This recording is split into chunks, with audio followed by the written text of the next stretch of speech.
मी सीमास पुणेरी स्वाद मध्ये तुमचं सर्वांचं स्वागत आहे। चला तर आज आपण पोह्यांपासून फराळी चिवडा बनवणार आहोत। साहित्य पाहू शकता। हा 1 किलोला थोडा कमी 1 किलो पोहे आहे। एवढे बघा शेंगदाणे आहेत, 1 वाटी शेंगदाणे, 1 वाटी डाळ, भाजलेली डाळ आहे, एवढा कढीपत्ता घेतला आहे, 9 ते 10 लसणाच्या पाकळ्या खलबत्त्यात ठेचून घेतल्या आहे, 2 चमचा पिठी साखर, 20 ते 25 मनुके, 10 ते 15 काजू, 10 ते 15 बदाम, 2 चमचे चाट मसाला, 2 चमचे तिखट लाल मिरची पावडर, 2 चमचे हळद आणि चवीनुसार मीठ। सर्वात प्रथम आपण एका कढईमध्ये तेल तापायला ठेवलं आहे। पाहू शकता आपलं तेल तापलं आहे। आपण आता थोडे थोडे करून पोहे छानसे तळून घेणार आहोत आणि गॅस जरा थोडासा लोच ठेवायचा आहे, नाहीतर आपले पोहे जळू शकतात।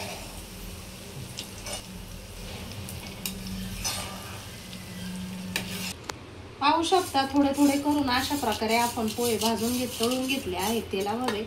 आता आपण वर कढई ठेवली आहे। कढईमध्ये सर्वात प्रथम आपण शेंगदाणे तळून घेणार आहोत। गॅस फास्ट करायचा आहे आणि खरपूस असे आपण शेंगदाणे तळून घ्यायचे आहेत। पाहू शकता असे खरपूस शेंगदाणे आपण भाजून घ्यायचे आहेत आणि भाजल्यावर जे पोहे तळून घेतले त्याच्यामध्ये आपण टाकायचे आहेत। तशाच प्रकारे आपण आता आपण त्याच्यामध्ये डाळ फ्राय करून घेणार आहोत। डाळ थोडी भाजलेली असल्यामुळे आपण लवकर काढून घ्यायची आहे, नाहीतर ती जळू शकते, करपू शकते, कारण डाळ अगोदरच भाजलेली असते। अशा प्रकारे आपण डाळ तेलामध्ये तळून घेतली आहे, जास्त लाल करायची नाहीये। आपण आता डाळ काढून घेतली आहे। आता आपण बदाम तळून घ्यायचे आहेत। पाहू शकता असे जरा ना लालसरच बदाम भाजून घ्यायचे आहे, कारण बदाम जरा खरपूस झाले की दाताखाली आल्यावर खायलाही छान लागतात। प्रकारे आपण काजूही तळून घेणार आहोत तेलामध्ये। पाहू शकता असे खरपूस काजू तळून घ्यायचे आहेत। अशा प्रकारे आपण मनुकेही त्याच्यामध्ये तेलात तळून घ्यायचे आहेत। पाहू शकता आपले मनुके छान तळून झाले आहेत। अशा प्रकारे टम्म फुगतात। पाहू शकता आपलं आता तेल एका छोट्या कढईमध्ये घेतलं आहे अशा प्रकारे। आता आपलं तेल तापलं आहे, त्यात आपण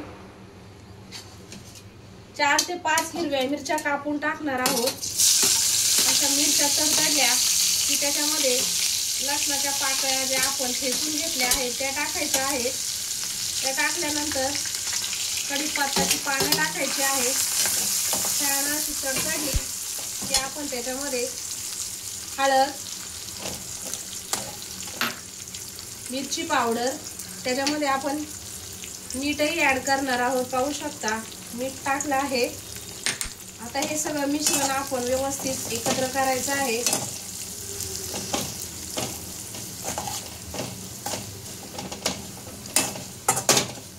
1 ते 2 मिनिटं छान मसाला परतून घ्यायचा आहे।